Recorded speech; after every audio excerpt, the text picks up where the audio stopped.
साम सदाशिव दर्शकों, मैं भगवान शिव का पुत्र सदाशिव आपको नमन करता हूँ।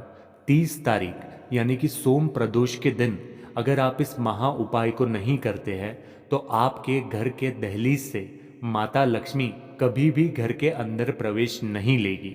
जो माता लक्ष्मी आपके घर में आज स्थित है वो आपसे अपना मुंह फेर लेगी और आपके घर से बाहर चले जाएगी। आपके घर के द्वार से दोबारा अंदर कभी नहीं आएगी। सैकड़ों वीडियोस यूट्यूब पर रोज आती है, लेकिन उनमें से अगर ये संकेत आप तक पहुंचा है तो भगवान शिव आपको कहना चाहते हैं कि ये महा उपाय आपके लिए करना अत्यंत आवश्यक है। किसी भी ऐरे गहरे व्यक्ति के सामने ये महा उपाय प्रस्तुत नहीं होने वाला। अगर आप यहाँ तक पहुँचे हैं तो आपको भगवान शिव ने स्वयं चुना है।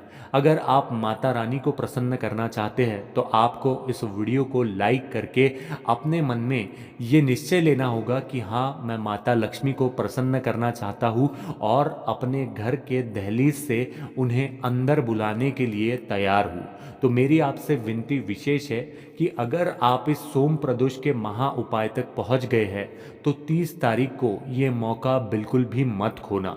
छोटा सा उपाय अगर आप कर लेते हैं तो आपके बच्चों के जीवन में समृद्धि तो आएगी ही, लेकिन साथ ही साथ आपका जीवन धन से इतना भरपूर हो जाएगा कि धन रखने के लिए आपको जगह कम पड़ेगी। लेकिन आपको आवश्यकता है कि आप इस उपाय को कीजिए ताकि माता लक्ष्मी जो आपके दहलीज पर शाम प्रदोष के दिन खड़ी रहेगी वो आपके घर से अंदर आकर आपके घर में स्थित हो जाए। इस महा उपाय को जो भी व्यक्ति करता है, करते ही माता लक्ष्मी उसके घर में हमेशा के लिए विराजमान और स्थित हो जाएगी। इस छोटे से महा उपाय को करके व्यक्ति के जीवन के बहुत सारे पाप नष्ट हो जाते हैं।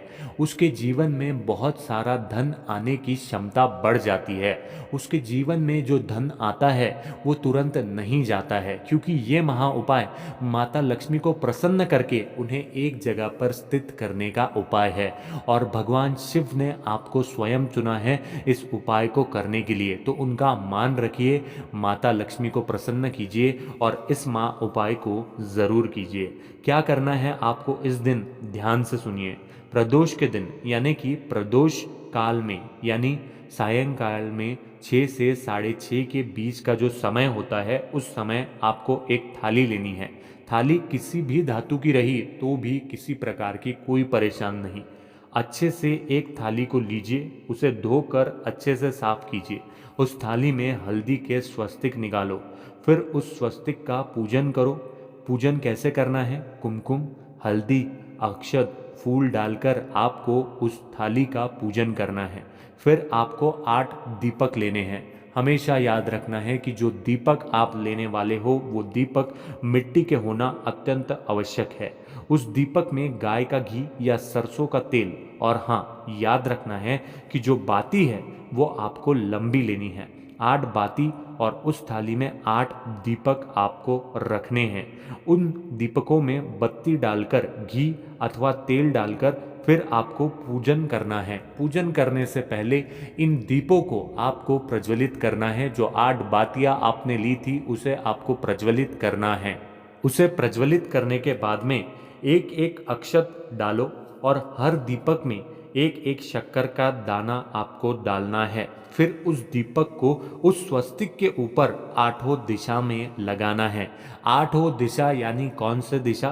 पूर्व, पश्चिम, उत्तर, दक्षिण, वायाम, ईशान्य, नैऋत्य और आग्नेय दिशा। इससे 5 प्रदोष अगर आप लगातार करते हैं और हाथ जोड़कर भगवान शिव की आराधना करके माता लक्ष्मी का ध्यान करते हैं तो आपको भगवान प्रसन्न तो होंगे ही, लेकिन साथ ही साथ आपके जीवन में सबसे बड़ा चमत्कार ये होगा कि माता लक्ष्मी आपसे प्रसन्न होकर आपके घर के दहलीज से अंदर आकर आपके घर में ही स्थित हो जाएगी। क्योंकि कई लोगों के साथ ऐसा होता है कि धन और संपदा उनके घर में रुकती नहीं है। इस उपाय को कर लेने मात्र से ही धन और संपदा माता लक्ष्मी आपके घर में रुक जाएगी, वही स्थित हो जाएगी। तो आप इन उपायों को अवश्य कीजिएगा, आपके लिए ये बहुत महत्वपूर्ण है। इसी के साथ आज के लिए इतना ही। साम सदाशिव अर्पण।